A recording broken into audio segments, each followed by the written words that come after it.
Okay, welcome everyone to our May 13th Ornamental IPM Program webinar. It's a rainy day outside, so thanks for joining us in this busy time of year. I'm Bill Errickson. I'm the Ag Agent in Monmouth County, and we also have Steve Rettke, our IPM Program Associate, Tim Waller, our Ag Agent in Cumberland County, and Erin Quinn, our IPM Program Support Staff here with us today. Just a reminder on a disclaimer, we're going to be talking about different materials today intended for licensed professionals. So always follow the label for any materials that you're using, and feel free to reach out to us if you have any questions on any of that. We're always happy to help. Okay, so just a few updates before we get started.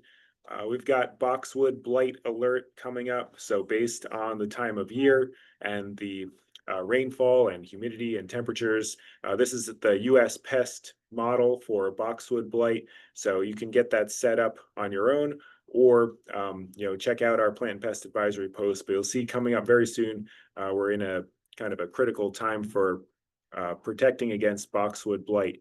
So if you're going to remove anything from the plants, make sure to do it when it's dry, not when it's wet outside. And it's a good time to get your protective fungicides on if you're doing a program. Another update is on the bronze birch borer. So you'll see for South Jersey, the adults have probably exited the trees, and we're getting into adult emergence throughout the state. And so bronze birch borer, the larval stage is the one that really causes the damage, but we need to control the adults before they lay their eggs and before they get into the tree. And so we want to reduce tree stress while the adults are active. They're attracted to stressed trees. And we don't want to prune any dead wood or do any kind of wounds to the tree this time of year, because that's going to make the adults more attractive to them and have them lay their eggs in the wounds. So what we can do is get preventative bark sprays down to control the adults before they're able to lay their eggs. So starting now and over the next couple of weeks, the adults are really going to start coming out. Another update on our clearwing borers. So we talked about them last week, and we've got several different species that we're concerned about. And the adults, same idea, that we want to control the adults, and they're flying now, and they're looking for trees where they can lay their eggs. So in different parts of the state, dogwood borers are out now, probably for most of the state. Coming up soon, we're going to see rhododendron borer, greater peachtree borer. They're going to be coming out as well. And on the right, you can see what some examples of these clearwing borers look like. And the way that we monitor the adults is with our delta traps, wing traps, and the pheromones that attract the males. And we have free traps available for anyone who wants them. Set them up. It lets you know if the borers are around, and then you can spray accordingly. And just a couple of other updates. We talked about red-headed flea beetle last week. The adults are going to start feeding very soon. Over the next couple of weeks, that first generation of adults are going to start feeding. So keep an eye out for them. Check out the plant and pest advisory posts for controls. And then also, we've got some good resources on boxwood pests and diseases. You can print that resource and check that out with the QR code there. Okay, so for our agenda today, we've got several different insects. We've got some beneficials, ladybird beetle. We'll talk about red-headed pine sawfly, hemlock woolly adelgid, some boxwood pests, armored scales, interesting insect, the four-line plant bug, and then we'll get into some needle cast diseases and oomycetes. And if you look at the bottom of the screen, as always, that's going to go through. Those are our current growing degree days.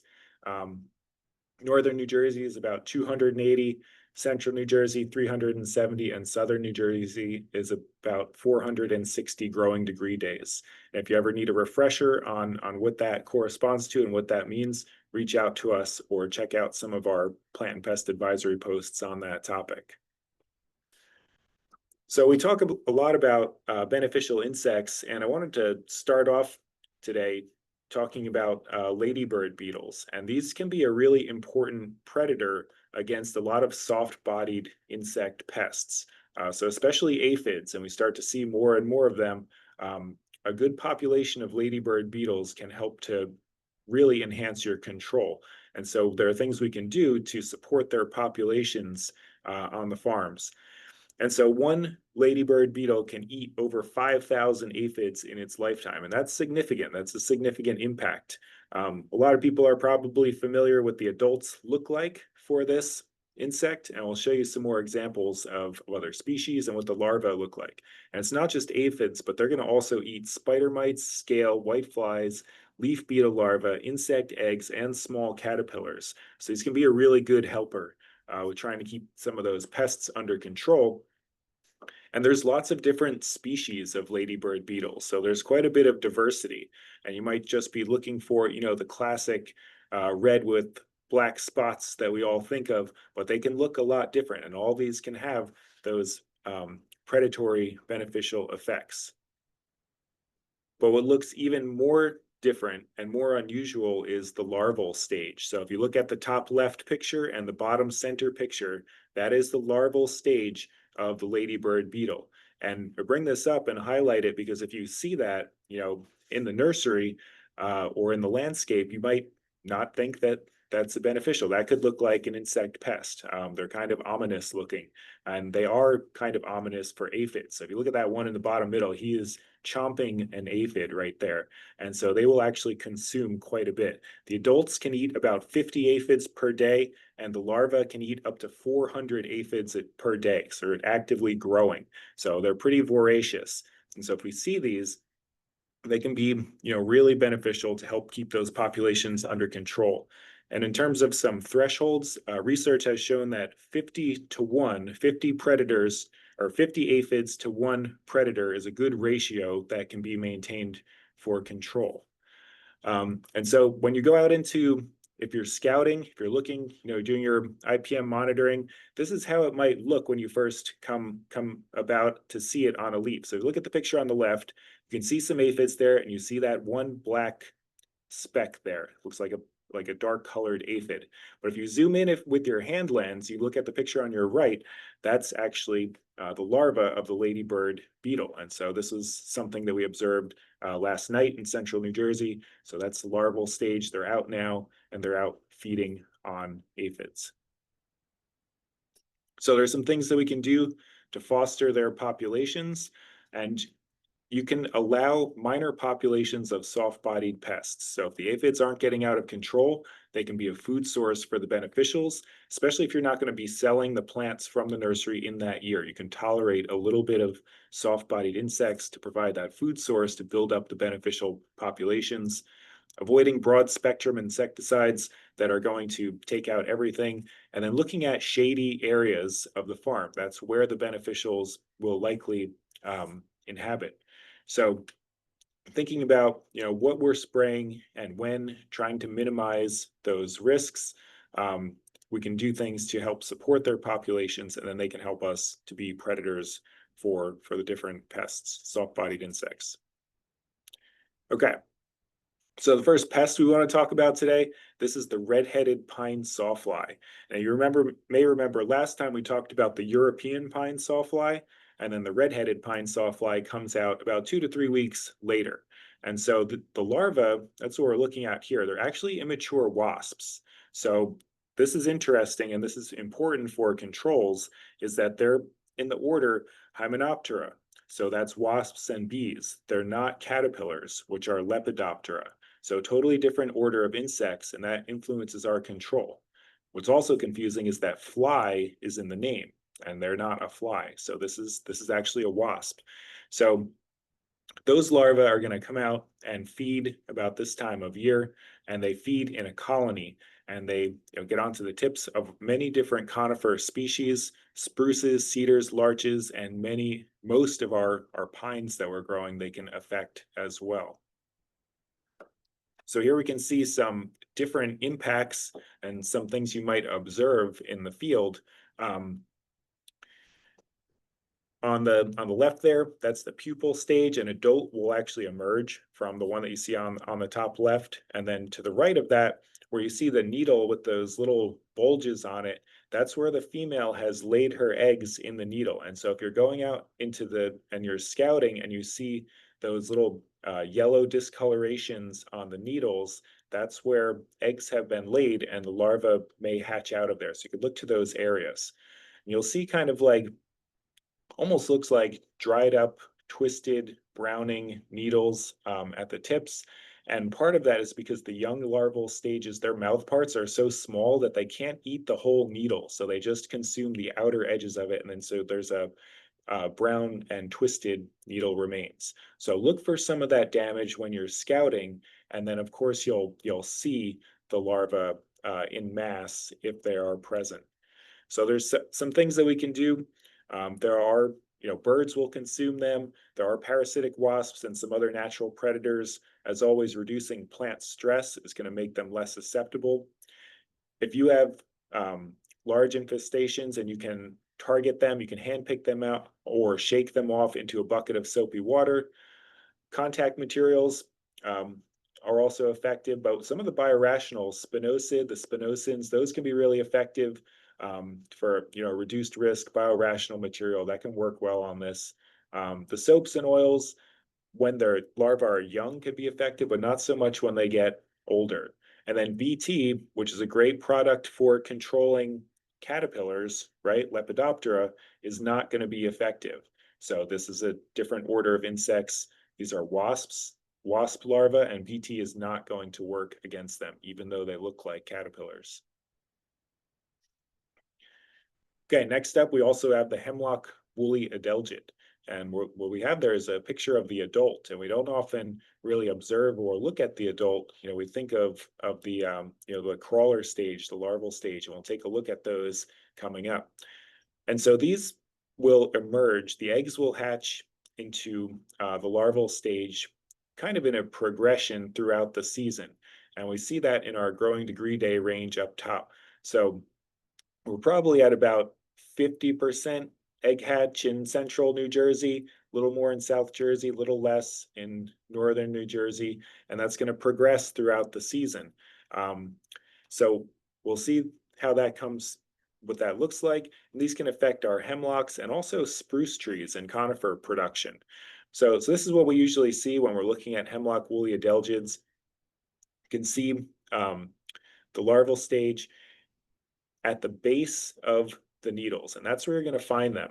And they're dark colored and they can cover themselves with this white woolly wax material, and they start to feed there. And over time, it's going to weaken the tree and it can defoliate the trees over time. So this is what they'll look like. You can put your hand lens up to them. They're quite small, but you'll probably see that woolly wax first as an indication. There is a beetle that's a natural predator, but we can also improve plant health, avoid pruning when the crawlers are present, and then you can get pretty good control using horticultural oils and insecticidal soaps, but the challenge is that you have to get coverage. So if you're in the nursery and you have small trees, that's possible, you can do that. But if you're trying to manage large trees, it can be really hard to get those sprays up into the canopy, and not really possible. So systemics can help in that regard, but again, not allowed in landscape situations in New Jersey. All right, a couple of boxwood pests we want to talk about. The first one are boxwood mites. These are starting to come out now. We're looking at, there is a picture of an adult, and they're one of the kind of classic things that we can use to identify them is that they have their legs spread out like that. So you can see those 8 legs, and they're kind of spread around the body of the insect. So we can look at that. If it's on the boxwood, if we see the stippling damage that I'll show you in the next slide, that's a good indication. And one thing about this pest is it can have several generations per year, and it's got a pretty short life cycle, 18 to 21 days, and then they're going to reproduce again. So trying to get them under control is important because they can get out of control fairly quickly. So they're going to feed on the upper sides of the leaves, and you see that stippling damage on the left. We can see an egg if you're scouting and you're looking at your boxwood, you see an egg. That's what we're seeing there. You can remove that. And then on the right, what's really interesting is they have that linear streaking feeding damage. So you can see kind of that classic, in addition to the stippling, that kind of marking on the top of a boxwood leaf can indicate boxwood mites. You may have to take out your hand lens and look a little bit closer to see that they're actually present.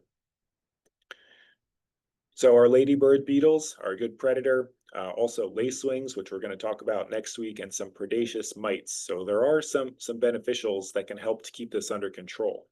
Some varieties of boxwood are also reported to be more resistant to mites. It may have to do with how the leaves and the texture of the leaves, and they're more resistant to feeding. So we want to reduce stress, avoid too much nitrogen, and if we have any real severe infestation, remove that, dispose of those leaves, good sanitation, clean up the area surrounding it in case there is any eggs or any mites on the leaves. We want to get that out of the system there. On the biorational side, we have some mite growth inhibitors that are effective. The spinosins work. And then our horticultural oils can work too, but we just have to dial down that concentration in the summer. And so if you have mild populations, a dilute solution of summer oils can help here as well. We have some systemics, and then reduced risk contact materials also are available to control boxwood mites. But again, remember, they can have several generations per year, so we want to try to keep them under control before things get out of hand. Staying on the topic of boxwoods, this is another interesting pest. This is the boxwood psyllid. So they're going to overwinter as eggs, and then the nymphs are going to emerge and start to feed, and then adults are coming out early summer. And so one of the interesting things that we see with this insect is the leaves are going to start to cup and curl around the nymphs as they feed on them, and that might be an indication for scouting to go out and to look at your boxwoods and see what's happening there. So can stunt the growth, and you'll see that curling and yellowing of the leaves. And so boxwoods are susceptible, with American boxwood is actually more susceptible than English boxwood. And this is what that looks like. So here you can see that cupping of the leaves, that woolly material, waxy material forming at the base of the leaves. And then inside there is where the insect would be feeding. So if you start to see some of this leaf cupping, or you see any of that waxy material, then it's a good idea to go out and scout and look a little bit closer, take your hand lens, and see if you can find boxwood psyllid. Our lady beetles and lacewings and parasitic wasps can help with this. We can also prune out the affected leaves and get rid of them, and reducing plant stress. So one thing about controlling boxwood psyllid is that our contact materials are not going to be that effective after that leaf cupping stage occurs, right? So that cupping of the leaf is going to be protecting the insect in there so that a contact material won't be able to, to get on them. So systemics can be a little bit more effective in that regard. There's also biopesticide, Beauveria bassiana. That's a natural fungal organism that can colonize and kill these insects also, but it's got to get in contact with them. All right, I'm going to turn it over to Steve Rettke to talk about armored scales. Okay, great. Thank you, Bill, and welcome everyone again to another exciting power lunch hour of insect disease pests. What could be better? And I've been assigned this week to speak about scales, and in particular, I'm going to focus on armored scales. But just to give you an overview real fast, as far as New Jersey, even though there's apparently, if I remember the number right, there's 17 families of scales worldwide that have been identified. There's only about a half dozen or so that you'll find in this part of the country. But by far, the two most common ones would be the armored scales and the solved scales. I would estimate that more than 95% of the time when you're looking for scales, it's going to be one of those two. And so I'll be concentrating on the armored scales this time. And so just to break down real quick for those of you who are less familiar with this distinction between armored versus soft, you may be familiar with the armored scales listed on the left. That's just some examples of a sampling. There's a good dozen or more armored scales we find in our landscapes and nurseries. And as far as soft scales, another dozen or more that we'll find. And what I wanted to kind of emphasize before I get into any details with specific species is that we have, well, before I forgot about this slide. Oh, you're good. Go ahead. Um, and this is indicating, I remember seeing this. It's a euonymus plant, a Japanese euonymus, a variegated one. I saw this so good 25 years ago, and I was initially quite bewildered by it. What is this? This has to be a scale, and it had this nothing that I really recognized. And then I remember something that was very important to me years and years ago in school when um, I noticed that I had to remove the scale, and I couldn't remove the scale. And so it was actually part of the bark. It was like a bark callus tissue that was on the euonymus. And so if you ever run into that type of a situation, you're not sure, what is this? Is this a gall, or is it some kind of callus tissue? What you would have to do to make a diagnostic definitive determination is just remove the scale. And if you can remove it, then it might be a scale. But kind of to confirm it, when you do remove it, it has to have like a ring, a white ring of wax, an adhesive wax that's either going to be on the branches or the leaves, wherever the scale happened to be. And if it doesn't have that white ring, then it's not a scale. So that's kind of a good determination if we got a scale or not. And so as far as trying to determine the various families of scales, again, use your thumbnail to scratch it off and see what you got. And then you look at the cover as well. The color of the cover will help to distinguish what type of scale it might be, or the shape of the cover, the size. And this is something a little bit, I don't think I'll have time to go talk about it too much, but that first instar, they have a cast skin location, and it's going to be on different locations of the scale. And I have to show you photographs for those who don't really know what I'm talking about to understand what I'm stating. And then where are they feeding? Are they feeding on the bark, or on the stems? Are they feeding on leaves, or sometimes both? There's not a whole lot of scales that feed on both. They often kind of have a tendency to focus on either the stems, bark, or the leaves, but not both. But there are a handful that will feed on both. And then finally, if it's a conifer or deciduous, that can also help you to distinguish what type of family of scale that they're in, or even the species in some cases. All right, so armored scales. The one big, huge difference between armored scales and the other families of scales is that they do not produce any honeydew, because armored scales feed in the mesophyll cells. They do not feed in the vascular tissue or the phloem as the other families of scales do. And so therefore, they're not going to be, sucking on the sap, and they're not going to be releasing any honeydew.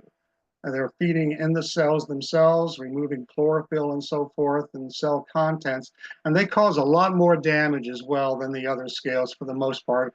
Although there are some exceptions where you have scales like mealybugs will cause quite a bit of damage that are not armored scales. And they can have 1, 2, or 3 generations depending upon the species. And so it's really critical to learn the species of scale and to be able to determine when the crawler periods are going to be active.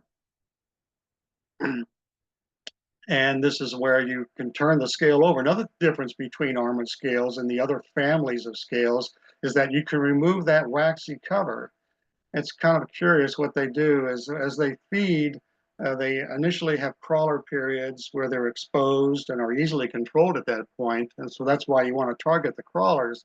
But as they start feeding, and they only have about 24 to 48 hours to settle before they run out of energy, and then they begin oozing out of their ducts and their pores of their bodies, and they have a waxy material, and actually a lot of their fecal material is incorporated, and it's called a test. That's the technical name for the cover of a scale, of an armored scale. It's called the test. Now, you cannot remove that. You think it might be a cover of, for example, soft scales. That's just like a leathery exoskeleton. You cannot remove that. with armored scales, you can remove the cover, and when you do, this particular illustration shows, you see the yellow, actual scales themselves, and they're just nothing a whole lot more than just a blob of jelly. And they can be yellow, they can be red, they can be purple, and that can often help you to distinguish also to a point what species of scale that they are. And so there's a bit of a learning curve trying to determine the species of scale, because it's really important, though, to know the species to be able to know when the crawler periods are going to be active, which you can look up by knowing the species, look up in the literature, it tells you when the crawlers are going to be active. So, and this is a good illustration as well, our line drawing of a female armored scale. And that C is the crawler period at the very top. And then you have that first instar test. That's the first cover they make for themselves when they're small, and they get a little bit bigger, they grow and they molt. And then they have a second instar test. And then finally, the final third instar test, the female is going to be quite large initially, but then she starts laying eggs. And as she lays eggs, she starts to shrink and get smaller and smaller, as this particular line drawing shows. And then it's also interesting is that the female, before she dies, she must make a one-way flap, as shown there on the far right, where that particular crawler has the ability to get out from underneath the scale cover of the female. And sometimes apparently the female mother forgets to make the flap. And so those eggs hatch and they have no place to go. They're trapped and they're going to die. And so that, in that case, that was a bad mother. So, all right. And here they have some crawlers. They're yellow crawlers. I'm not going to talk about this one. Maybe in 2 weeks I might. That'd be the euonymus scale crawlers. All right. And they're about maybe perhaps 3 times the size of a spider mite. And so because of the fact that they're colorful, they're reddish and purple and yellow, they can kind of have a nice color contrast with green foliage, for example. And you can pick them up pretty easily, even without a hand lens, even though they are quite small. Okay. And another really outstanding line drawing made by this particular individual, where indicating where the armored scales are shown in the red line, which is in the palisade layer within the mesophyll. You have the spongy layer, which is also mesophyll, but the armored scales are going to concentrate in the palisade parenchyma cells, which are by the the epidermis area. That's where the concentration of the cells that are producing photosynthates and a lot of chlorophyll. And so that's where these armored scales are going to be feeding. In contrast, you can see on the bottom have the soft scales, which feed in the phloem, in the vascular tissue. And so now soft scales and any other type of scale are going to be feeding in the phloem. And so they're going to be producing honeydew to various quantity levels. Okay, just like the one we know so well today, the spotted lanternfly. They're probably the most tremendous amounts of honeydew of any insect that I'm aware of. And of course, they're feeding in the phloem. And they're showing the stippling, another difference between armored scales, because they're feeding in the cells now. They're killing cells, and they're causing kind of a stippling or chlorotic appearance. They're damaging the cells. And the other types of scales really don't do that. They're not going to show this type of stippling. And so in this case, that's again another example of a euonymus scale. But you see, and these are cases where you have all males that are going to be on the leaves, and the females feed on the branches, which I'll talk about in 2 weeks. But you can see that yellow discoloration or stippling or chlorosis that they're causing as they kill the cells. All right, so just kind of finalize the armored scales, and just remember that they have this hard, waxy protective covering that really makes them highly difficult to control, but gives them tremendous protection. I showed you that one photograph previously where the cover had been removed. That was actually an obscure scale, and that blob of jelly, that is so vulnerable to any kind of desiccation or predators without that cover. But with the cover, that's their super super weapon that they use, and that can really be outstanding as far as preservation of their lives and be able to reproduce and expand their populations. Makes it difficult to control them. And so one of the biggest things about armored scales that we often almost really depend upon are the parasitoid wasps. Without parasitoid wasps, we would really be in trouble trying to control these armored scales. We would be spraying pesticides constantly, and we don't always get the best efficacy when we're spraying some of these pesticides. And so therefore, if we can allow the parasitoid wasps to do their job and not to wipe them out with broad spectrum chemicals, that's a really important thing. Now, the armored scales, the females can be round or elliptical, whereas all male scales are going to be smaller in the fact that they're going to be elliptical in shape, whereas some female species are going to be round. Okay. And just the key thing to remember that they feed in the plant cells and not in the vascular tissue. All right, so another thing that people should do more often, and they maybe make an application, and they should wait at least probably good 2-3 weeks or more to see what type of efficacy you receive from your treatments. And one way you can do that is to determine by, in this particular case, this is showing a pen that is puncturing the, and it's again, it's a juniper scale. It's not one we're talking about today, but it is an armored scale. And you can see the body fluids that are emerging from the cover of the scale. So you know that scale is viable. And so if you have a lot of punctures that you're doing, or even you don't have a pen or something, you can just use your thumb and forefinger and scrape the scales and to see if you get a lot of fluids that are occurring. That means those scales are still viable. And so perhaps you didn't get the efficacy that you desired. All right, so let's actually talk about a few real quick ones as far as the species of scales. And this is a pine needle scale, and you can see the growing degree days around 200 to 450 or so for the first generation. And so if you're down up in North Jersey, maybe they're just becoming active now, whereas they've been active in Central and South Jersey now for probably a couple weeks or so, or at least a week or more. And then there is a second generation, and many of our armored scales do have 2 generations. That's another big difference between armored scales and soft scales, for example, because most soft scales, almost all of them, only have 1 generation, whereas a good percentage of our armored scales have 2 generations, and in a few rare situations, even 3 generations. So they can be a real problem. And so in this case, you have some pine needle scale crawlers. They're going to be kind of a reddish, pinkish, reddish coloration. And as I said, they only have about 1 or 2 days to move around before they run out of energy, and they have to settle and start to feed in the cells, and they cover that wax over themselves. And it's ideal if you can get your spray covers during this period of time. You got more than just a few days. And a good thing to remember as well with these armored scales, and with many other scales as well, is that at the crawlers, they don't hatch all at once. And so they're not going to all be coming out in mass. Sometimes you can have a very elongated type of extended period of crawler emergence that may be 1 week, 2 weeks, 3 weeks, 4 weeks, and they can extend over a long period of time. So if you're going to be using a material like horticultural oil, which we do recommend against crawlers, you may have to make more than 1 application if you're going to get them. They just don't want to wait too long for that cover to begin as they start feeding.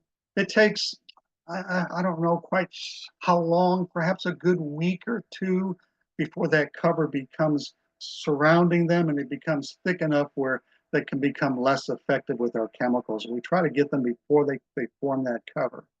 All right, and they feed on pine needle scales, do feed on primarily pines, but you'll see them on Norway spruce and Colorado spruce as well.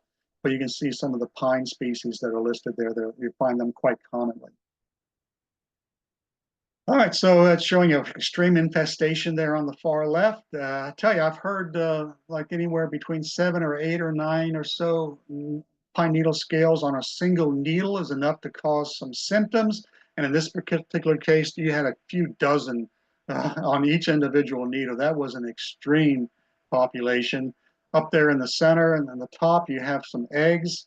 They do overwinter as eggs, and then they start hatching as they did starting about now in North Jersey and maybe a week or 2 ago or more in Central and South Jersey. And so that's very distinctive. You can remove the cover of the waxy pine needle scale and you can see those bright colored purple reddish eggs.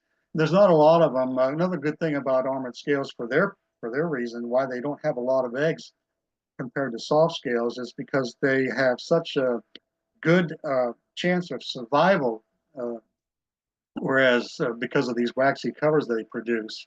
Whereas with soft scales, they produce not like 30, 40, 50 or more eggs. They produce sometimes 1,000, 2,000 per female because the vast majority, 99% of them are not going to survive because their life cycle is, they have such vulnerable periods, whereas the armored scales are much better protected. And so they're there in the upper right showing you the parasitoid exit holes. We really want to encourage these parasitoid wasps, and you can determine if they are there by looking for these exit holes. After the larvae begin feeding underneath the scale, the eggs are laid through the scale by the female wasp. The egg hatches into a wasp larvae. They start feeding on the scales, that blob or jelly-like blob that there's there. And then as they complete their feeding and they mature and pupate and emerge as adults, they're trapped in the scale, and so they have to cut their way out, and they leave that exit hole there shown. That happens to be a juniper scale there. And then you can see the difference in size between the females and the males. They look similar, just the males are smaller than the females. That's true almost everywhere in the insect world. The females are going to be bigger than the males.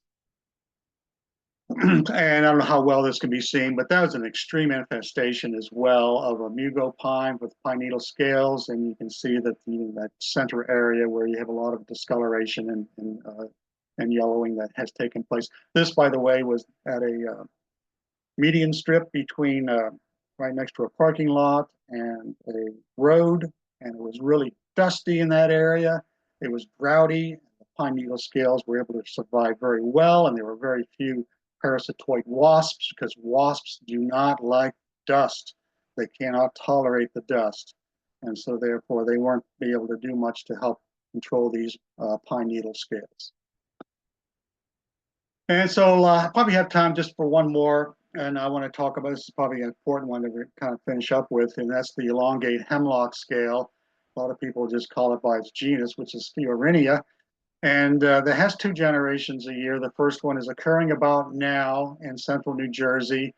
And the thing about this one is that females have a very long egg laying period, probably one of the longest of any of the armored scales. There are 2 generations. And so, for example, here in central New Jersey, let's say they're just beginning to hatch out now. And so here we are in, it's the second week of May. And they'll continue to emerge over many, many weeks. And so they don't just simply come out all at once. They have a very long extended egg laying and crawler emergence period. And then they have that second generation that it's going to be occurring sometime in July, and that'll continue all the way through August and even in September. And so really for these 2 generations, you have crawlers extending and emerging out over many months, and it makes it so difficult to control. And so if you're going to use oils, you have to use multiple applications. Another thing about this scale, which makes it really insidious, is the fact that it has what's called a puparium-like type of waxy cover. With the majority of armored scales, they only have the cover that extends over the top of them. Well, this scale, the females, not the males, but the females produce this wax above themselves and also underneath them. So the only area that's exposed without having protection of the waxy cover is where the mouth parts are going to be inserting into the cells. So that control is really difficult. And another thing about these armored scales is when their populations get to be high numbers, they kill trees. They will feed a lot on hemlocks, but a few other hosts that are listed there at the bottom as well. We're familiar with hemlock woolly adelgids, perhaps, and how they can potentially kill trees. Well, actually, elongate hemlock scales will kill hemlocks even faster and more, and with severe infestations can really cause the death of hemlocks without too much difficulties when their populations get high. And it's showing you, this is a scale that's called, has a sexual dimorphism because the males and the females look completely different. The females have a dark, like a reddish coloration to them, whereas the males are only less than half the size of them typically, and they produce a lot of white wax around themselves. And in that bottom picture on the left, or rather on the right, you can't even tell that there's scales there because it's all wax. And so what is that? What's underneath all that wax? Well, there's scales underneath there. So that's sexual dimorphism. And so this is one final photograph I have that showing you the female scale, and where the males are actually going to be often on top of the females, covering them up. And then you have those yellow crawlers as the arrows point to them. And so this is really, if I had to say what is the most difficult scale to control, certainly in the top 2 or 3, it's going to be the elongate hemlock scale because of that puparium. So Bill, I think I'm out of time. So why don't you skip ahead to where Tim Waller will be.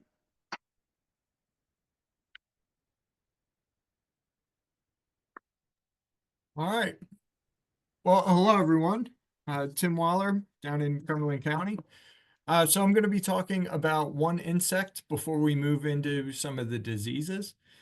So this insect has been part of my life for a very long time through all the different gardens I've had throughout my life. But the reason that we wanted to talk about this today is that this pest can oftentimes be misidentified for disease issues. So this is the 4-lined plant bug. We're going to look at the nymphal stage versus the adults here in a second. But what's important to note is that these prefer more herbaceous tissues or succulent growth on woody ornamentals. They overwinter in plant debris, so sanitation could be a really big component of this if we're trying to mitigate them.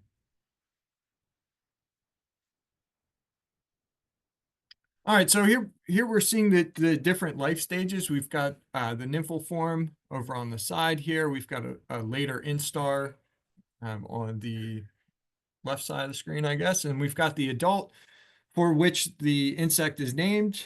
You see there's 4 lines running down the back of the adult. What's important, what I want everyone to notice from this is if we look at the damage caused by this piercing sucking insect, is that it very easily could be confused with something like a bacterial issue, where we're starting to get that window painting effect. We're seeing these sunken feeding spots, but they could be confused for lesions. If we look in the bottom corner here, we've got feeding damage that has occurred at some earlier point in time. And if we remember back to red-headed flea beetle and other insects that will chew that very top layer, the epidermis of leaf tissue, it's very easy to see how this particular insect can cause damages that can be confused with many other things, both disease and other pests that are out there. So these are, particularly their nymphal stages, are fodder for many of the natural beneficial organisms that we have out and about in the nursery production world as well as in the landscape. Sweep nets can be utilized if we're trying to scout for them. But moreover, what I wanted to bring up here is that yes, there are materials. They're an easier insect to kill. We've got our contact materials. We do have systemic options. It's very likely that you are already covering the bases for this pest in a nursery production system. But the real reason we wanted to talk about this is just being cognizant that these damages can oftentimes mimic a disease or feeding damage from another insect. All right, so I'm going to use the remainder of my time to talk about some diseases. We're going to start talking in the diseases today. We're going to talk about needle casts. There are numerous needle casts. Somewhere upwards of 40 different needle cast diseases are known to occur in various conifers. That being said, there are 3 that are a big deal for our Christmas tree growers and are also needle cast issues that we're seeing in commercial nursery production.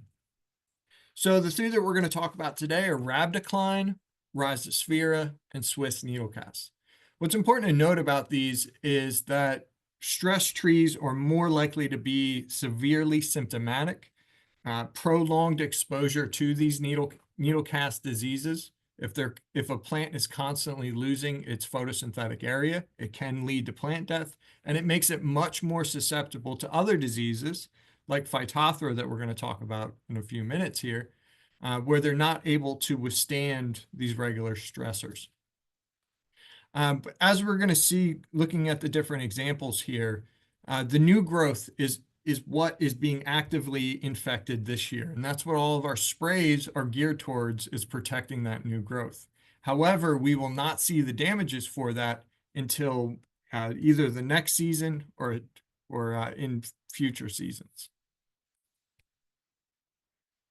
All right, so Rhabdicline needle cast. Of the needle cast, this one is, and the next slide, we're going to see a bunch of pictures about looking at Rhabdicline, but it's one of the much more easily identified needle casts. This needle cast is associated with Douglas firs. If you are growing Douglas firs, this is probably something that you have experienced before. If you haven't, I'm happy for you, but being cognizant of the spray program geared towards this is really important. Like all of our needle casts, they like precipitation. They like high levels of moisture. They like very low air movement, which increases overall humidity. So we're going to start to see this kind of stippling or chlorotic regions throughout the needles in our Douglas firs as we are gradually moving through towards the end of the season and early on in the next season. Oftentimes, with many of these needle casts, we're going to see the issue starting in the lower parts of the canopy and kind of working its way up. And that's partially because of the amount of moisture that gets trapped underneath the lower canopy of these conifers.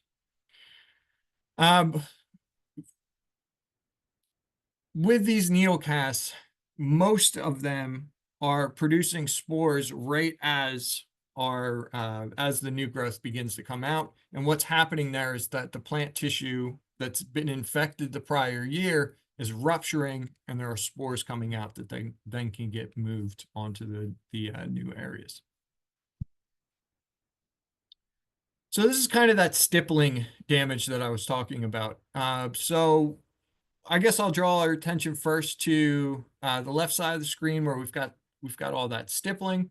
We're seeing that discoloration. Oftentimes, this starts as a yellow to orange symptom. As we move over to the middle image here, you'll see that the older growth, last season's growth, is really where we're starting to see the symptom development. And as we move over to the next image, we're starting to really see why this disease is characterized as a needle cast disease. All right, so an important differentiation is in terms of causal organism, not so much in actual management of the disease, but in our Douglas firs, there's another disease that has become more and more prevalent in the last decade or so, and this is called Swiss needle cast. It's undergone some name changes. I'm not going to attempt to pronounce its current name right now, but Swiss needle cast is similar in timing, similar in sporulation, but pretty different in terms of symptomology. So where we had the splotching and discolored regions with Rhabdicline, with Swiss needle cast, this is a much more congruent where the needle is turning yellows, purplish, and then we're starting to see this tip, this severe tip discoloration. So we're more likely to see, so the older needles are more likely to show the damages, but the younger growth are the ones that are being infected. What's interesting about this particular disease is that this is absolutely something you can identify out in the field. If you flip over the needles and you take a hand lens, in some cases you can see this with the naked eye, but if you flip it over, you're going to see these tiny little black structures. And what we are looking at are the fruiting structures, actually seeing the signs of this particular pathogen. And that's a close-up image there. That's from the plant diagnostic lab. We're actually seeing we're seeing the fruiting structures. And if you look really close in there, you'll see these tiny little white dots. And what we're actually looking at is we're seeing a sporulation event that is occurring. If we look over to go directly below that, see the discoloration in the tips? That's a really key indicator. We've got the color is just kind of off, but then we take a closer look and we look at those tips. If we saw a plant like this and we flipped it over and looked on the bottom and we had these rows and rows of fungal structures, we would be dealing with Swiss needlecast. If we had that tip damage and we flipped it over and we didn't see any type of growth, there is a chance that we are actually looking at prior season's winter damage. And like I said before, the older needles, with this particular image here, what we're seeing is seasons where potentially the spray program or the seasonality, the available moisture was more abundant in this last year's growth. That this really got hit a lot harder than our newer material, meaning that we need to make sure that this is protected. All right, and the last one, and I know we're going through this quickly, and these are very important. We're all open for communication afterwards, or if you wanted to talk a little bit more about these. But in spruces, this is one of the, at one time, this was one of the highest number of samples that would come into the plant diagnostic lab, and this is Rhizosphaera needlecast. If you've ever been driving down the road and seen a once beautiful Colorado blue spruce and has lost all of its interior needles, there's a really good chance you're actually looking at Rhizosphaera needlecast. Also, sometimes this is referred to as spruce needlecast. It can be devastating in that it's removing tons and tons and tons of photosynthetic material. However, in our world where aesthetics are so important, we're not going to have needle regrowth from those regions. Unfortunately, for the seasons that we've just gone through the last 2 years with the drought and heat conditions, I would suspect there's a good chance we're going to see more of this. We're going to see more damages caused by this particular disease in the upcoming season. And like the other needle casts, it will invade through the natural openings going into the stomata. Eventually, we're going to have symptom development where those cells are going to burst and spores are going to be released from them. Particularly this needlecast disease, we're going to see this in the lower parts of the canopy first, and it's often going to work its way through the interior and upwards through the plant. Depending on the variety of conifer or spruce that we're looking at, we're going to see really dark greens to straw colored to very purple appearance before we really start to see the needlecast symptoms progress.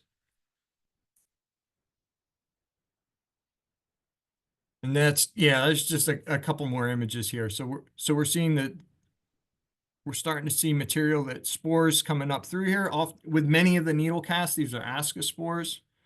And these are ascus or asci that are basically shooting these out into the air, and they can get moved in rain and heavy wind events very early on in the season as the candles or the early needles are beginning to form.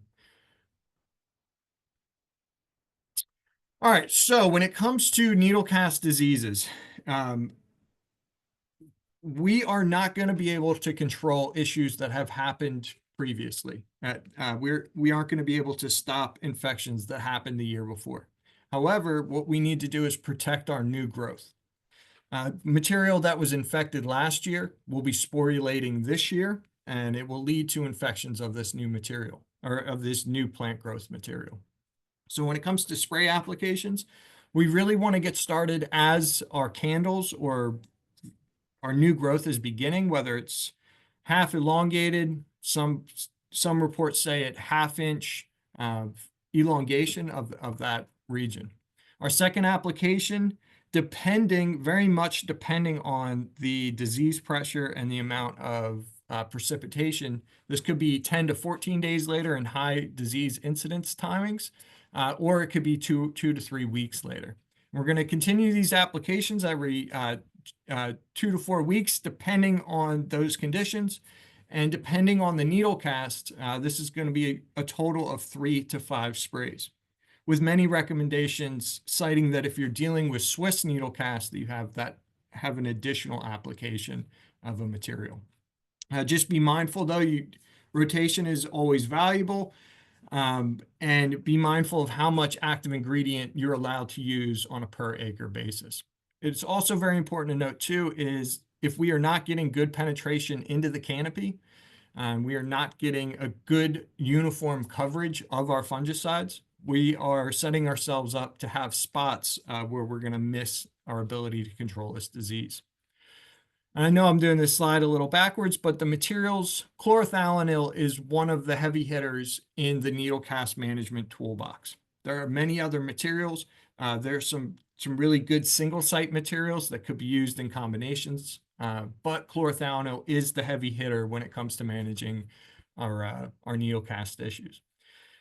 And a few things that I wanted to bring up here is if we have a tree that has over 30% of its needles have dropped off, we should be removing that tree. It's an unfortunate truth.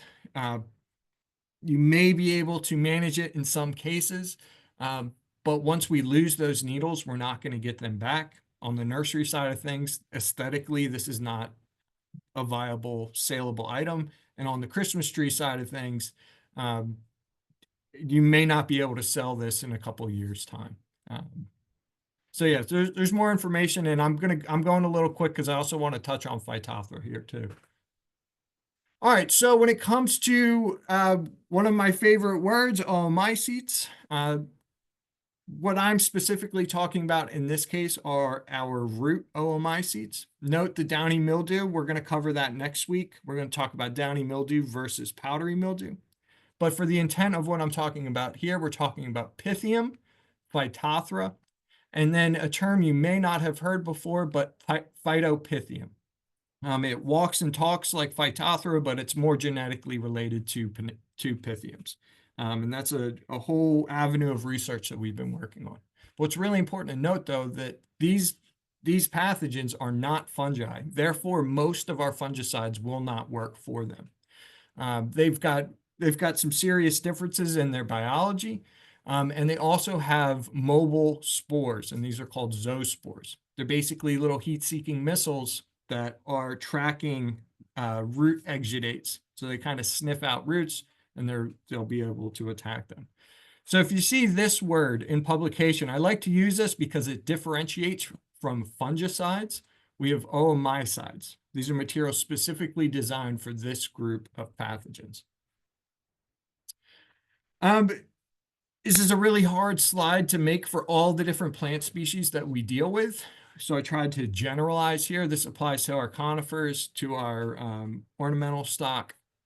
Oftentimes, we are going to have very little to no root hairs, and it will appear as though we have very thick roots because all of those root hairs are gone. These oomycetes primarily are feeding on for infecting and then utilizing the resources of these less protected structures, which are the root hairs. Oftentimes, you'll see darker lesions or a zone of darker roots. And it's not a one-to-one correlation. However, if you are pulling up root tissues and you can pull that outer sheath off, that's called rat tailing. That's a pretty good indicator that you should probably get that sample to a diagnostic lab or utilize a rapid test kit.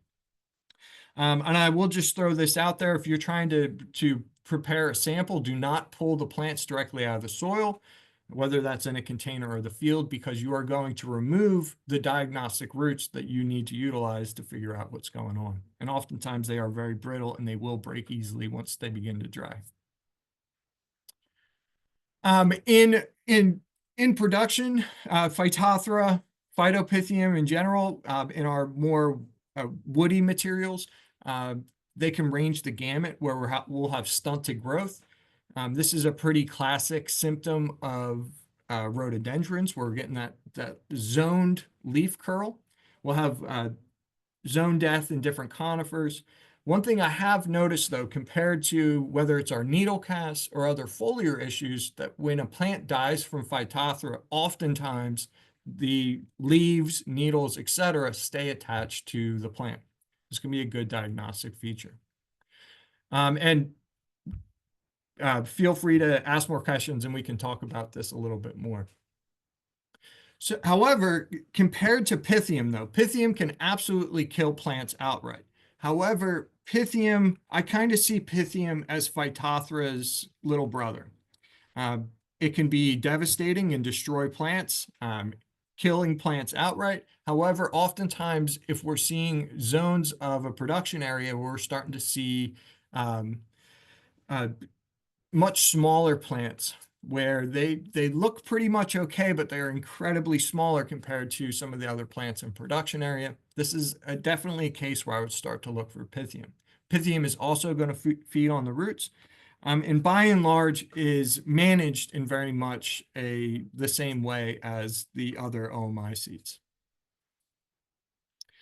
So when it comes to root management, that QR code, I went through and I updated. I have a giant list of oomycides, fungicides made for these oomycetes, and that's where that QR code will take you to. I tried to list them out here, and it kind of breaks them down into the different groups. When it comes to water is critically important. The oomycetes are known as the water molds. If you're irrigating in a production system and those plants are constantly sitting in water and you're having issues with Phytophthora, those two are absolutely correlated with each other. There's more best management practices here, but if you can rotate your crops to new locations and being cognizant of where water is pooling in these different production systems, the better off you're going to be. There's a lot of biorationals available, and this is something that I'm really interested in using to supplement other application or pesticide geared practices. But there are two groups of materials I wanted to talk about with this slide here, and I appreciate everyone staying for another minute or so. One of the most common materials that's used for management of oomycetes is mefenoxam in ornamentals and metalaxyl, which is used in a lot of our comestible crops. What we have is an excellent tool to manage oomycetes. However, all of our tools, particularly materials that are prone to pushing pesticide resistance, must be rotated. We really, as an industry, need to be cognizant that we are rotating our materials so we make sure that we keep being able to use mefenoxam, whether that's in our local production system or abroad. It's a great material. There are a number of other materials that absolutely should be considered when it comes to these rotations, and I've got a number of them listed out here. But the other one I really wanted to bring up are the P07. These are the phosphonate fungicides. They're one of the few chemicals that we have that is fully systemic. If we're trying to manage a root issue, yes, if we were able to drench those roots, we would have a higher percentage of the material on the roots. However, these materials with foliar applications will translocate to some level down to the root system to protect our plants. They also activate plant defense responses and are something that I think across the board we should really look into in a number of different disease management cases. All right, so everyone, thank you very much. I know we went a few minutes over. I really appreciate everyone being here. Next session, we're going to talk more about scales, particularly some of the ones that I'm excited to hear about are the Cryptomeria scale, white prunicola scale, which is going to be coming into crawler emergence very soon throughout different parts of the state. Then we're going to look at a number of borer issues and getting into some more of the diseases, with the idea being of helping us differentiate what we might be seeing in our production systems. With that, we are going to stop the recording